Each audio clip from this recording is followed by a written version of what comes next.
Hello बच्चा party, कैसे हैं बेटा आप सब। चलिए फिर हम आज का आपका अगला टॉपिक स्टार्ट करते हैं। और आज भी हम YDSE के बेसिस पे न्यूमेरिकल्स देखने वाले हैं।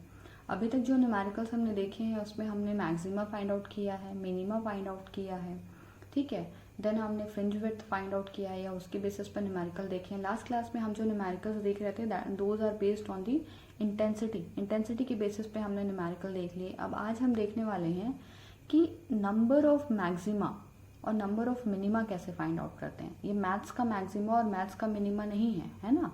इसमें नंबर ऑफ मैक्सिमा बोलने का मतलब ये है, देखो मैक्सिमा मतलब ब्राइट स्पॉट, मिनिमा मतलब डार्क स्पॉट। तो कितने आपको ब्राइट स्पॉट मिलेंगे और कितने आपको डार्क स्पॉट मिलेंगे ये आप फाइंड आउट करोगे, ठीक है। देखिए तो चलिए फिर स्टार्ट करते हैं, देखते हैं पहले कैसे फाइंड आउट करेंगे बेटा। देखो अभी तक हम जब पढ़ रहे थे तो एक बात तो आपको पता है कि यहाँ पे क्या होता था, हमारे पास एक ऐसा हमारे पास स्लिट हुआ करता था, ठीक। फिर हमारे पास ऐसे सामने में क्या होती थी, स्क्रीन होती थी, ठीक है। तो देखो ये स्लिट था, यहाँ पे क्या थी, हमारी स्क्रीन थी। अब एक बात बताओ बेटा, इस टाइप के एक्सपेरिमेंट के लिए जो हम फॉर्मूला लगा रहे थे, जो हम फॉर्मूला लिख रहे थे, है ना, वो फॉर्मूला हम क्या लिख रहे थे कि यहाँ पे देखो ब्राइट स्पॉट, मान लिया यहाँ पे ये वाई डिस्टेंस पे हमारा क्या है, ब्राइट स्पॉट है कोई सा, क्लियर, इस वाई डिस्टेंस पे।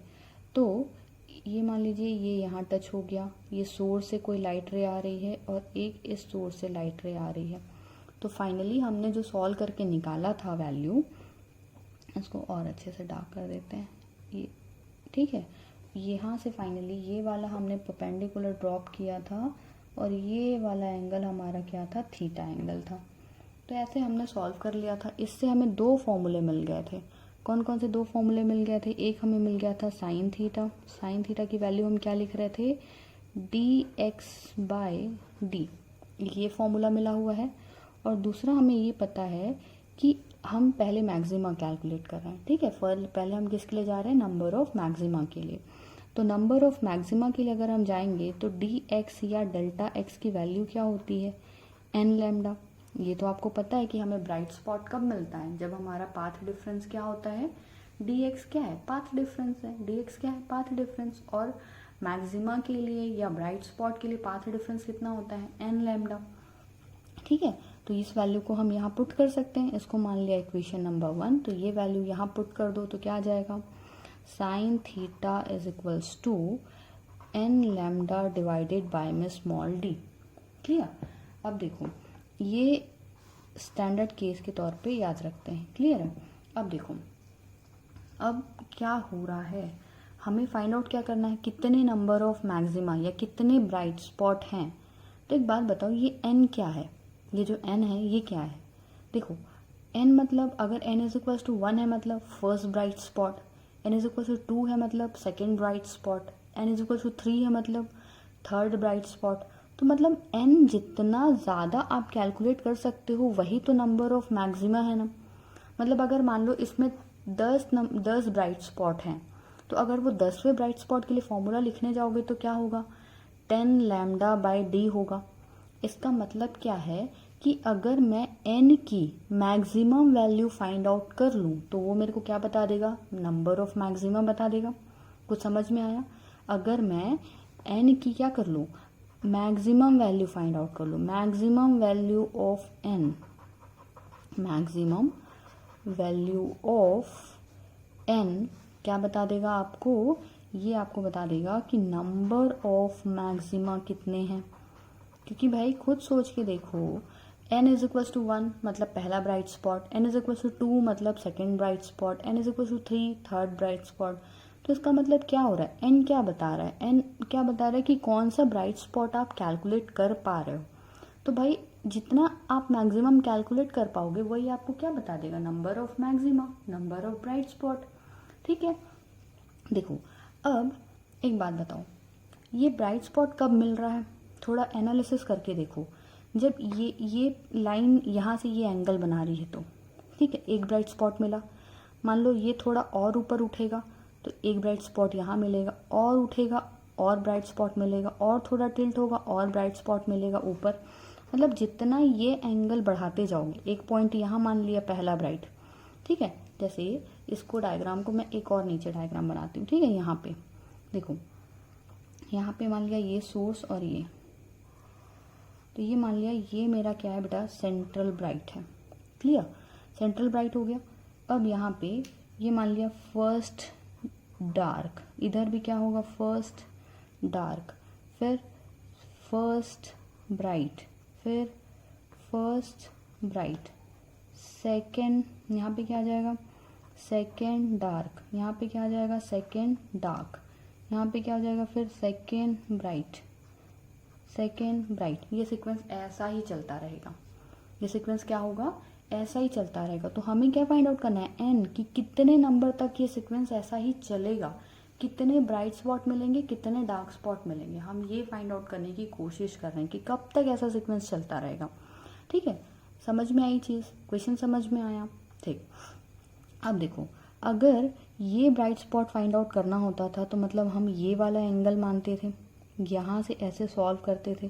क्लियर, सेम वैसे ही देखो, अगर ये वाले ब्राइट स्पॉट के लिए निकालना है तो ये मेरे लिए पी पॉइंट हो जाएगा ऐसा, ये मेरे लिए क्या हो जाएगा, ये मेरे लिए ऐसा पी पॉइंट हो जाएगा, है ना, ऐसा लाइन बनेगा। और फिर एक लाइन ऐसे प्लॉट करोगे, इस सोर्स से लाइट रे और एक इस सोर्स से लाइट रे। तो मतलब देखो, ये जो ये अगर ये मतलब ब्राइट स्पॉट के लिए ये एंगल बढ़ते जा रहा है, कितने मैक्सिमम कितना हो सकता है, ये एंगल मैक्सिमम कितना हो सकता है, 90। भाई अगर ये एंगल बढ़ाते जाओ तो ये एंगल बढ़ते जा रहा है, इधर ब्राइट स्पॉट मिलते जा रहे हैं ऊपर, मैक्सिमम इसको कहाँ तक पहुँचा सकते हो, मैक्सिमम 90। भाई इधर चला जाएगा तो ब्राइट स्पॉट नहीं ना कहलाएगा।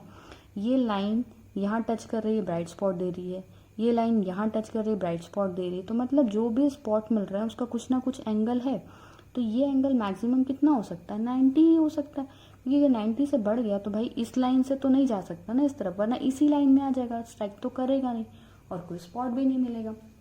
कुछ समझ पाए? तो इसका क्या मतलब है कि दैट थीटा, वो थीटा कितना हो सकता है, that sine theta can not be greater then नहीं हो सकता किससे, 90 डिग्री से। ये कंडीशन समझ में आ गई। भाई मेरे को मैक्सिमम क्या निकालना है, एन, तो एन मैक्सिमम के लिए क्या कंडीशन होगी कि साइन थीटा भी 90 से ज़्यादा नहीं होना चाहिए। क्लियर? तो जब साइन थीटा 90 से ज़्यादा नहीं होगा तो इसका मतलब क्या है, साइन 90 इज इक्वल टू क्या होता है बेटा, 1। साइन थीटा 90 से ज़्यादा नहीं होना चाहिए, 90 को क्या लिख सकते हो, साइन 90, साइन 90 यानी 1, यानी साइन थीटा किससे ज़्यादा नहीं होना चाहिए, 1 से। क्लियर? तो साइन थीटा की वैल्यू देखो क्या है, एन लैम्डा बाय डी है। साइन थीटा की वैल्यू क्या है, एन लैम्डा बाय डी।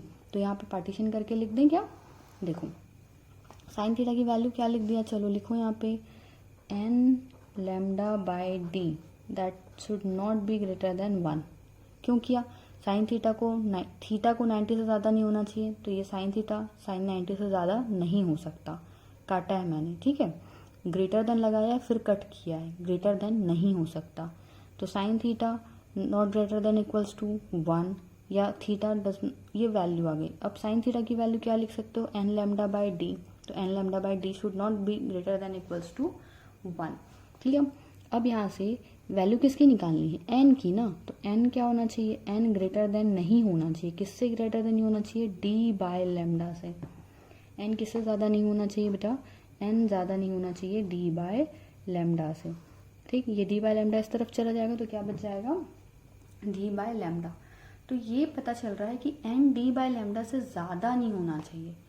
तो मैक्सिमम कितना हो सकता है एन, भाई ये बोल रहा है कि एन जो है वो डी बाय लैम्डा से ज़्यादा नहीं होना चाहिए, but what is the maximum value, तो मैक्सिमम वैल्यू तो डी बाय लैम्डा होगी ना। भाई ये कंडीशन है कि डी बाय लैम्डा से ज़्यादा नहीं होना चाहिए, तो मैक्सिमम क्या हो सकता है, मैक्सिमम हो सकता है डी बाय लैम्डा। मैं बोल रही हूँ कि ये कंडीशन क्या बोल रही है, डी बाय लैम्डा से ज़्यादा नहीं होना चाहिए, तो मैक्सिमम कितना हो सकता है, उसके बराबर हो सकता है ना, ज़्यादा नहीं है उसको नहीं लेना है, मैक्सिमम कितना हो सकता है उसके बराबर, यानी एन की वैल्यू क्या आ गई मेरी, डी बाय लैम्डा। मतलब कितने ब्राइट स्पॉट मिलेंगे बेटा, D by lambda bright spot मिलेंगे, ये हमारा आंसर हो गया। अब देखो ये भी लेकिन हमारा फाइनल आंसर नहीं है। क्यों नहीं है, खुद सोचो। देखो अभी हमने ब्राइट स्पॉट कैलकुलेट किया और इस पॉइंट के इस तरफ कैलकुलेट किया, सिर्फ ऊपर की तरफ। तो भाई जितने ब्राइट स्पॉट ऊपर हैं उतने ब्राइट स्पॉट नीचे भी तो है ना। भाई जितने ब्राइट स्पॉट ऊपर मिल रहे हैं उतने ब्राइट स्पॉट नीचे हैं। तो D by lambda bright spot ऊपर हैं, तो D by lambda bright spot कितने हैं, नीचे भी हैं। क्लियर? तो ये चीज़ ये हो गई, ठीक। प्लस बीच का सेंट्रल ब्राइट तो छूटा हुआ है भाई, सेंट्रल ब्राइट के ऊपर में कितने मिले bright spot, D by lambda bright spot मिले, ठीक। फिर सेंट्रल ब्राइट के नीचे कितने मिले, डी बाय लैम्डा मिले, और बीच वाला तो सेंट्रल ब्राइट छूटा हुआ है, तो ये क्या हो जाएगा +1, यानी क्या हो जाएगा 2d lambda by 2d by lambda +1। This is the n मतलब नंबर ऑफ मैक्सिमा या फिर नंबर ऑफ ब्राइट स्पॉट या फिर नंबर ऑफ ब्राइट, क्या बोलना चाहिए, ब्राइट फ्रिंज। क्लियर? तो ब्राइट स्पॉट बोल दे, मैक्सिमा बोल दे, ब्राइट फ्रिंज बोल दे, ये सब क्या है, इसके नंबर है कि कितना हमें ब्राइट फ्रिंज मिलेगा। तो भाई वो उसका फॉर्मूला क्या हो रहा है, n = 2d by lambda +1। d क्या है जहाँ पे, d है स्पेस के बीच का डिस्टेंस, मतलब ये दो सोर्सेस के बीच का डिस्टेंस, लैम्डा क्या है, वेवलेंथ ही है। क्लियर? इतना समझ में आया? ये किस केस के लिए हमने निकाला था, ये हमने निकाला है किसके लिए बेटा, मैक्सिमा के लिए निकाला है, ब्राइट स्पॉट के लिए निकाला है। चलिए अब डार्क स्पॉट के लिए निकाल के देखते हैं वो कैसे निकलेगा, है ना। देखिए, तो डार्क स्पॉट के लिए जब निकालने जाएंगे ना, यहाँ तक की वैल्यू हमें सेम वैसी करनी भाई, ये सब चीज़ें तो वैसी ही है। डार्क स्पॉट के लिए केवल क्या चेंज हो जाता है, याद करो, डार्क स्पॉट के लिए पाथ डिफरेंस अलग हो जाता है, मेथड तो वही है, ठीक। चलिए फिर देखते हैं कैसे निकलेगा, ठीक है। अगर देखो अभी फॉर्मूला याद है, साइन थीटा इज, अब हम किसके लिए निकालने जा रहे हैं, सेकंड केस के लिए, नंबर ऑफ, क्या निकाल रहे हैं बेटा, डार्क स्पॉट, नंबर ऑफ क्या निकाल रहे हैं हम, डार्क स्पॉट निकाल रहे हैं, ठीक। ये तिरछा लिखने की आदत मेरी जाएगी नहीं, पता है आप लोगों को, है ना, इतना तिरछा लिख दिया कि पूरा पेपर टिल्ट करना पड़ रहा है। तो अब sine theta is equal to क्या पढ़े हो, dx/d, आई गेस अभी तक सबको याद हो गया होगा। क्लियर? dx/d, ठीक। अब dx किसके लिए, डार्क स्पॉट के लिए, डार्क स्पॉट मतलब मिनिमा, मिनिमा के लिए क्या होता है dx। अब कई लोग बोलेंगे मैम λ/2, 2 लैम्डा 3 λ/2, 5 λ/2, तो ऐसे याद नहीं रखना है, कैसा होगा 2n-1 λ/2, ठीक, ऐसी होता है ना। तो 2n-1 λ/2, ये वैल्यू यहाँ पुट करो तो क्या आ जाएगा, साइन थीटा आ जाएगा आपका 2n-1 λ/2d। क्लियर? अब देखो फिर से अगेन साइन थीटा को किसके बराबर नहीं होना चाहिए, साइन थीटा को किससे ज़्यादा होना चाहिए, 90 डिग्री से। तो जब sine theta should be greater than equals to sine 90, तो ये साइन 90 क्या हो जाएगा, 1 हो जाएगा बेटा, does not greater than equals to sine theta. Sine theta की वैल्यू ये हो गई, डायरेक्टली पुट कर दो, क्या वैल्यू आ रही साइन थीटा की, 2n-1 λ/2d that is equals to sine theta should be greater than, does not greater than equals to 1। तो यहाँ से n फाइंड आउट करना है ना। तो यहाँ से जब n फाइंड आउट करने जाओगे तो क्या लिखोगे, does not 2d divided by में लैम्डा, 2d डिवाइडेड बाय में लैम्डा 2n-1। मैं एक एक स्टेप इसलिए कर रहा हूँ ताकि एक भी चीज़ें गलत ना हो, है ना। प्लस क्या हो जाएगा 1, तो अब इसको हटा दो, 2n है तो +1 इस तरफ ट्रांसफ़र कर दो, n इज इक्वल्स टू क्या आ जाएगा, does not greater than equals to 2d by 2 lambda plus 1/2। तो n should not be greater than equals to क्या हो जाएगा, d बाय लैम्डा प्लस 1/2। समझ में आया कुछ? मतलब क्या बोल रहा है ये कि जो n है, n किससे ज़्यादा नहीं होना चाहिए, d बाय लैम्डा प्लस 1/2 से। तो इससे ज़्यादा नहीं होना चाहिए, लेकिन n की मैक्सिमम वैल्यू क्या होगी, अभी तो जस्ट निकाला, कैसे निकाले थे, n की मैक्सिमम वैल्यू क्या हो जाएगी, d बाय लैम्डा प्लस 1/2, ये वैल्यू हो जाएगी। क्लियर? बट अब एक बात बताओ, ये अगेन कौन सी वैल्यू है d की, सिर्फ एक साइड की वैल्यू है। जैसे इस वाले न्यूमेरिकल में यहाँ पे हमने कैलकुलेट किया था, ये जो n की वैल्यू आई है बेटा, ये n की वैल्यू सिर्फ इस साइड के लिए डार्क की संख्या है कि इस साइड में, एक साइड में इतने डार्क स्पॉट मिलेंगे, तो इसके इस साइड में भी तो उतने ही डार्क स्पॉट मिलेंगे ना। मतलब नंबर ऑफ मिनिमा क्या हो जाएगा, टोटल नंबर ऑफ मिनिमा हो जाएगा 2 into D by lambda plus 1/2 हो जाएगा। ठीक, समझ में आया। टोटल नंबर ऑफ मिनिमा कितना हो जाएगा, टोटल नंबर ऑफ मिनिमा कितना हो जाएगा, डी बाय लैम्डा प्लस 1/2 हो जाएगा। क्लियर। तो ये वैल्यू हो गई किसकी, नंबर ऑफ डार्क फ्रिंजेस की, या नंबर ऑफ किसकी, मिनिमा की। ठीक, तो मतलब इतने नंबर ऑफ क्या मिलेंगे आपको, डार्क फ्रिंज मिलेंगे, और इसके पहले जो हमने कैलकुलेट किया था ये इतने नंबर ऑफ क्या मिलेंगे आपको, ब्राइट फ्रिंजेस मिलेंगे। कुछ समझ में आया। ठीक, अगर समझ में आया हूँ तो चलिए एक न्यूमेरिकल करके देखिए। फिर देखिए अब इस न्यूमेरिकल में क्या बोल रहा है, देखो find the number of bright fringes and number of dark fringes. क्या फाइंड आउट करना है बेटा हमें, find the number of bright fringes and number of dark fringes. Clear. देखो यहाँ पे S1 और S2 हमारे पास दो सोर्स हैं, दोनों के बीच का 2 D इज इक्वल टू क्या दिया हुआ है, 2 लैम्डा। अगर हमें नंबर ऑफ ब्राइट फ्रिंज निकालना है, नंबर ऑफ ब्राइट फ्रिंज, तो क्या कहता है फॉर्मूला, अभी तो फिलहाल फॉर्मूला मैं देख के लिख लेती हूँ वरना गड़बड़ ना हो जाए, है ना। तो फॉर्मूला क्या कहता है, number of bright fringe 2D lambda plus 1, और नंबर ऑफ डार्क फ्रिंज का फॉर्मूला क्या कहता है बेटा, नंबर ऑफ डार्क फ्रिंज का हमारा फॉर्मूला आया है 2D by lambda plus 1/2। Clear. ये दोनों वैल्यू आई है, तो अब इसमें सिर्फ क्या करना है, देखो फॉर्मूला है, वैल्यू रखनी है। क्लियर। तो देखो ये क्या हो जाएगा, 2 by lambda, d is equal to कितना है, 2 लैम्डा है, तो d is equal to 2 lambda plus 1, cancel out, lambda lambda कितना आ जाएगा, 2 2 4 और plus 1 that is 5 number of bright fringes. Clear. Is equals to, अब देखो नंबर ऑफ डार्क फ्रिंजेस, ये डी है ना, ओ जैसा दिख रहा है, नंबर ऑफ डार्क फ्रिंजेस है, तो क्या आ जाएगा 2D बाय लैम्डा, डी की वैल्यू कितनी है 2 लैम्डा डिवाइडेड बाय में 2 प्लस 1/2। ठीक, लैम्डा लैम्डा कैंसिल आउट हो गया, ये कितना आ जाएगा 2 2 4 4 1 क्या हो जाएगा 5 5/2, तो ये कितना आ जाएगा 2 इंटू 5/2। ये कहीं मिस्टेक हो रहा लगता है, तो दैट इज कमिंग 2 2 कैंसिल, ये हो जाएगा सीधा 5, तो ये आ जाएगा कितना आ गया, इसका आंसर आ गया 5, है ना, जो कि गलत है। क्यों गलत है, देखिए बेटा हम इसमें क्या फाइंड आउट कर रहे हैं, इसमें हम फाइंड आउट करने जा रहे हैं मिनिमा। तो कोशिश आप ये करना कि पहले आप सॉल्व करना ये ब्रैकेट के अंदर वाले को, तो जब ब्रैकेट के अंदर आप सॉल्व करोगे तो ये क्या आ जाएगा 2 प्लस 1/2 दैट इज 2.5, तो 2 इंटू 2.5।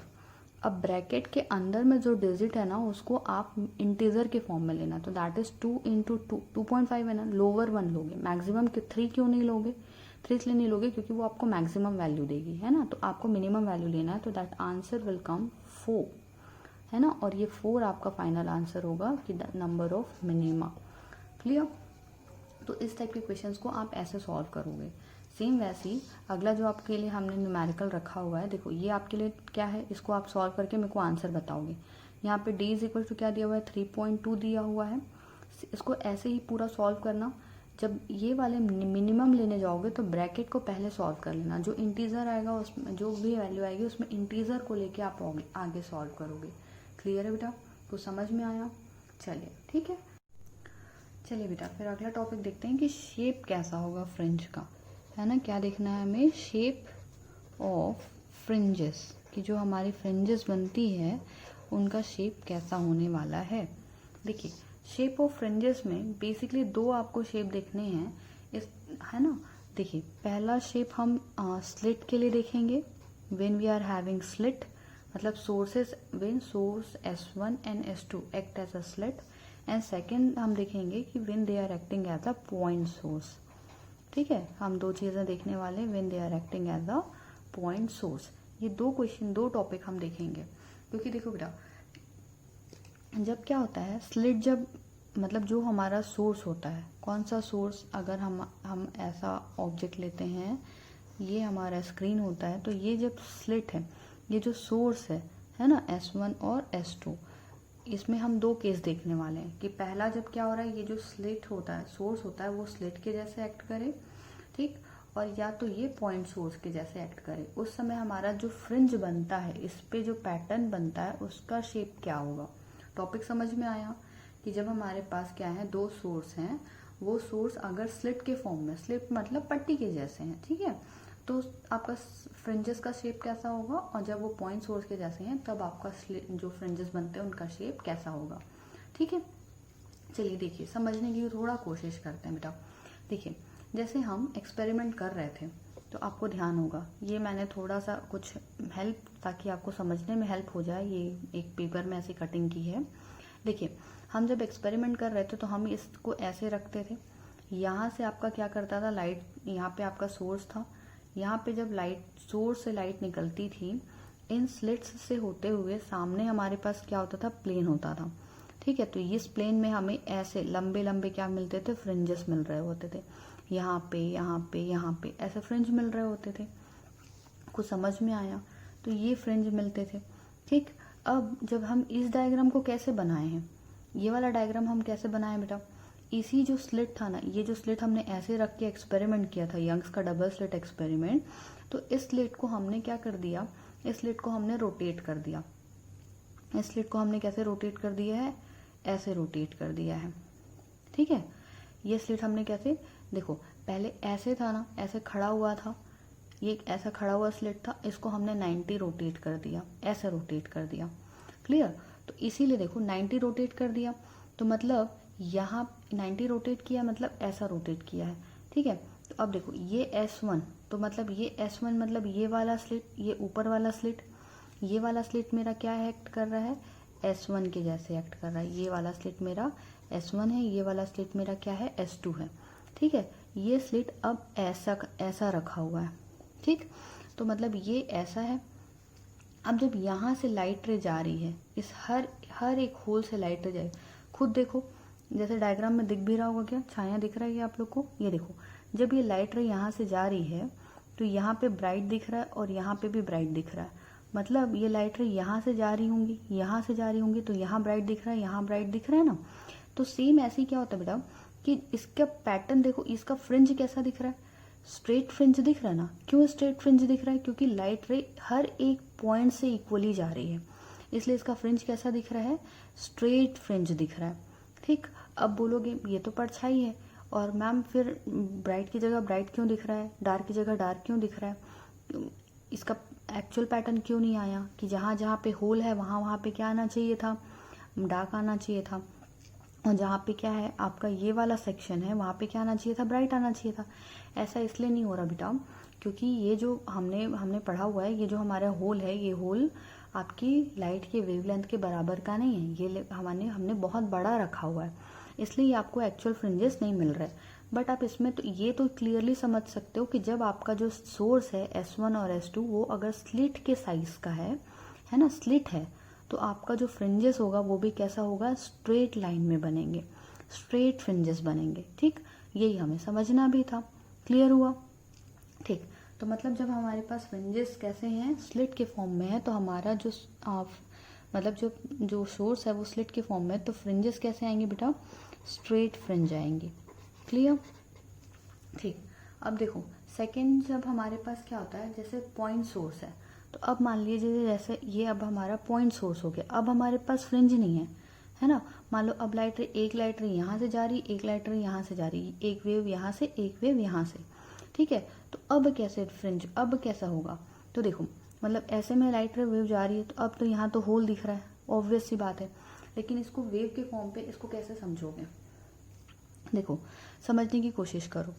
अब यहाँ पे जैसे मान लो ये ऐसा रखा हुआ है, ठीक है, तो इस वाले प्लेन में इसका क्या बनना है, फिगर बनना है, या इसका डायग्राम बनना है, या फ्रिंज बनना है। क्लियर, इतना तो समझ पा रहे हो। यहाँ से लाइट रे जा रही है, इस वाले प्लेन में क्या बनना है, इसका डायग्राम बनना है। क्लियर। तो अब एक बात बताओ बेटा मेरे को कि यहाँ से जैसे देखो ये वाले सोर्स से लाइट वेव गई, ये वाले सोर्स से वेव गई, यहाँ पे क्या बन जाएगा, डिस्टेंस उसका हो जाएगा लैम्डा, मतलब उसका पार्ट डिफरेंस 0 हो जाएगा। इस पर्टिकुलर ये प्लेन है, तो इस प्लेन में मैं जहाँ अंगूठा रखने जा रही हूँ, इस पर्टिकुलर पॉइंट पे इसका फेस डिफरेंस क्या हो जाएगा, 0। ठीक, इस पॉइंट पे इसका क्या हो जाएगा, पर्टिकुलर फेस डिफरेंस 0 हो जाएगा, तो यहाँ पे ब्राइट स्पॉट मिलेगा। बट इस पॉइंट के इस तरफ अगर मैं थोड़ा सा आगे आ जाऊँ, जैसे मान लो जैसे ये यहाँ पे एक प्लेन है, ठीक है, तो ये एग्जैक्टली इस पॉइंट से ऐसे अगर उतनी ही डिस्टेंस पे देखोगे, ये जैसे पॉइंट है मान लो ये सोर्स हो गया। तो इससे इक्वल डिस्टेंस पे अगर सामने में देखोगे तो क्या हो रहा है, लैम्डा डिस्टेंस पे यहाँ से लाइट सोर्स गई, यहाँ से लाइट सोर्स गई, इसका डिस्टेंस क्या हो गया, लैम्डा हो गया, ठीक। लेकिन अगर यहाँ पे बात करोगे तो भी ब्राइट स्पॉट कब मिलेगा, जब फेज डिफरेंस क्या हो, लैम्डा हो। तो ये जो होता है ना, लैम्डा डिस्टेंस कवर करने के लिए भाई ये थोड़ा ना ऊपर की तरफ से आता है, मतलब एग्जैक्टली स्ट्रेट लाइन चलेगा तो लैम्डा से ज़्यादा डिस्टेंस हो गया। तो ये क्या करता है ना, फेज डिफरेंस को सेम रखने के लिए इसमें थोड़ा पाथ का डिफरेंस आ जाता है, मतलब स्ट्रेट लाइन नहीं रह जाता, और वो बन जाता है हाइपरबोला। कैसा बन जाता है, हाइपरबोला। ये देखो, हाइपरबोला को एग्जैक्टली नहीं समझ सकते हो, एग्जैक्टली समझ में नहीं आएगी, कि खुद थोड़ा सा एनालिसिस करने की कोशिश करो। जैसे देखो ये पैटर्न है, अब यहाँ पे इसका डायग्राम बनना है, यहाँ पे क्या बनना है, इसका फ्रिंज बनना है, क्लियर। अब देखो कैसे बन रहा होगा, यहाँ से लाइट सोर्स गई, यहाँ से लाइट सोर्स गई, यहाँ से लाइट सोर्स गई, यहाँ से लाइट सोर्स गई, यहाँ से हर जगह से लाइट सोर्स जा रही है। जब इसका फ्रिंज बन रहा है बेटा, तो एक लाइट यहाँ से जो पॉइंट सोर्स निकला है उसका पॉइंट यहाँ आएगा, यहाँ से जो निकला उसका पॉइंट यहाँ आएगा। मतलब क्या हो रहा है कि जैसे ये स्ट्रेट फ्रिंज है, इसका हर एक जगह से लाइट सोर्स निकल रही है, तो इसमें इसका डिस्टेंस, इसका डिस्टेंस, इसका सबका डिस्टेंस क्या है, लैम्डा। और यहाँ पे क्या बन जा रहा है, मेरे पास एक फ्रिंज बन जा रही है, क्लियर। सबका डिस्टेंस क्या है, लैम्डा है। बट पॉइंट सोर्स में क्या हो रहा है, पॉइंट सोर्स की अगर मैं बात करूँ तो देखो, पॉइंट सोर्स में मेरे पास 2 पॉइंट आ रहे हैं, एक पॉइंट यहाँ पे, एक पॉइंट यहाँ पे, और ये इधर कहीं प्लेन होगा, ठीक है। तो यहाँ पे जो सेंटर में पॉइंट मिल, ये जैसे ये यहाँ गया और ये यहाँ गया, ये सेंटर पे मिले, इनका डिस्टेंस क्या है, लैम्डा है। बट इसके इस तरफ अगर देखोगे, इसी लाइन में इसके बाजू में देखोगे, तो ये अब लैम्डा डिस्टेंस कवर करके यहाँ पहुंचेगा क्या, डेफिनेटली नहीं, कुछ और डिस्टेंस कवर करेगा। तो इस लाइन का अब ये लाइन कैसा दिखेगा, स्ट्रेट लाइन तो नहीं दिखेगा ना, ये लाइन क्या दिखेगा, कर्व के फॉर्म में दिखेगा, ठीक है। तो बस थोड़ा सा ऐसी टाइप का एनालिसिस है। इसको जब क्या करते हैं एंड प्रूफ करना है, तो इसका मैथमेटिकल प्रूफ है पूरा, कि हाइपरबोला कैसे बनता है पॉइंट सोर्स से। बेसिकली इमेजिन करना बहुत टफ हो जाता है, लेकिन इतना तो समझ सकते हो ना कि अगर यहाँ पे देखो, यहाँ से हर एक पॉइंट से पॉइंट सोर्स निकल रही है, इसीलिए देखो डायरेक्टली यहाँ से हर पॉइंट का इमेज अपने आप बनते जा रहा है। लेकिन अब यहाँ पे अगर सिर्फ 2 पॉइंट है, जैसे यहाँ पे देखो, यहाँ पे सिर्फ 2 पॉइंट है, तो इन 2 पॉइंट का इमेज तो सीधा सीधा मिल गया, इन 2 पॉइंट का इमेज तो सीधा सीधा मिल गया। बट इधर यहाँ पे क्या हो रहा होगा, यहाँ पे बाजू में कैसे पॉइंट्स आ रहे होंगे इनके, तो ये लाइट रे को यहाँ तक ट्रेवल करने के लिए स्ट्रेट लाइन ट्रेवल करना पड़ेगा क्या, अगर वो बाजू में ट्रेवल करने जाएगी तो वो नहीं, उसको कुछ कर्व पाथ ट्रेवल करना पड़ेगा, और वो पाथ क्या हो जाता है, हमारा हाइपरबोला हो जाता है। तो थोड़ा ऐसे आप इमेजिन कर सकते हो, बट एग्जैक्टली नहीं बोल सकते कि यही पैटर्न होगा, क्लियर। तो इसलिए 2 चीज़ें ध्यान रखना, इससे जेईई और नीट में डायरेक्ट क्वेश्चन पूछ देता है कि अगर आपके पास जो सोर्सेस हैं वो स्लिट हैं, तो आपका फ्रिंजेस का शेप कैसा होगा, that will be straight fringes, ठीक। अगर आपके पॉइंट सोर्स हैं तो आपके जो फ्रिंजेस हैं उसका शेप कैसा होगा, तो वो शेप कैसा होगा बेटा, हाइपरबोला शेप के होंगे, ठीक। मैथमेटिकल प्रूफ क्या, ये टॉपिक भी हमारे सिलेबस में नहीं है, बट यहाँ से क्वेश्चन कभी कभी उठा देता है, इसलिए बस ये 2 टॉपिक ध्यान रखना, क्लियर है। चलिए इतने में आज ख़त्म करते हैं। कल जब हम मिलेंगे, YDSE का एक बेस्ट टाइप का, या बेस्ट बोल लो या लास्ट बोल लो, ठीक है, एक लास्ट न्यूमेरिकल का पैटर्न रह गया हमारा, उस टॉपिक के न्यूमेरिकल्स कंप्लीट करेंगे, देन फिर हमारे 2 टॉपिक और रह गए, और फिर फाइनली वेव ऑप्टिक्स आपका कंप्लीट हो जाएगा, ठीक। तब तक के लिए पढ़ते रहिए बेटा, फिर अगली क्लास में मिलते हैं, बाय बाय।